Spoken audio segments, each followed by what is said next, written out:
Hi అండి, ఈ వీడియోలో ఫ్రంట్ పార్ట్లు ఏ రకంగా జాయిన్ చేయాలనేది చూపిస్తాను చూడండి. ముందు మనం క్లాతులు అన్నది ఐరన్ అన్నది చేసుకోవాలి. ఐరన్ చేసుకున్న తర్వాత మనం కట్ చేసుకున్న షేప్కి చూడండి వీడియోలో చూపిస్తున్నట్టుగా గమ్ముతో డ్రాప్స్ అన్నది పెట్టుకొని స్లోగా నెమ్మదిగా క్లాత్ అటు ఇటు జరగకుండా జాయింట్ అన్నది చేసుకోవాలి. జాయింట్ చేసుకున్న తర్వాత మనం ఐరన్ బాక్స్తో ఒకసారి ఐరన్ అన్నది చేసుకోవాలి. మనం ఫ్రంట్లో జాయింట్ చేసేటప్పుడు కంపల్సరీ రెండు పార్ట్లు ఎదురు బెదురు వేసుకున్న తర్వాతే జాయింట్ చేసుకోవాలి.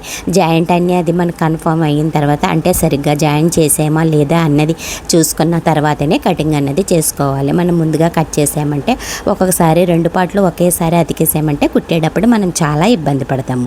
అందుకనే మనం రెండు పార్ట్లు జాయింట్లు అన్నీ అయిన తర్వాత రెండు సమానంగా వచ్చినాయి అనుకున్న తర్వాతనే చూసుకొని కట్ చేసుకోవాలి. మనం ఇలాగా జాయింట్ చేసినా కుట్టినా సరే చూసారా, మీకు కన్ఫ్యూజ్ లేకుండా ఏ పార్ట్కి ఏ పార్ట్ ఎలా వచ్చిందో మీకు మార్కింగ్ కూడా చేసి చూపిస్తున్నాను. మనం కన్ఫర్మ్ అయిన తర్వాతే కట్ చేసుకొని ఇలాగ రెడీ పెట్టుకున్నామంటే జాకెట్ మొత్తం స్టిచ్చింగ్ అయ్యేంత వరకు జాకెట్లో పీస్ అంతా రద్దంతా మనం జాగ్రత్త పెట్టుకోవాలి. జాగ్రత్త పెట్టుకున్నామంటే జాకెట్ స్టిచ్ చేసేటప్పుడు ఏ పార్ట్ తక్కువ వచ్చినా మనకి స్టిచ్ చేయడానికి జాకెట్ మొత్తం గమ్ముతో ఏ రకంగా జాయిన్ చేయాలన్నది ఫుల్ వీడియోలో అప్లోడ్ చేశాను. ఇంట్రెస్ట్గా ఉన్న వాళ్ళు చూడండి. ఓకే ఫ్రెండ్స్, చూసారా ఎంత నీట్గా వచ్చిందో.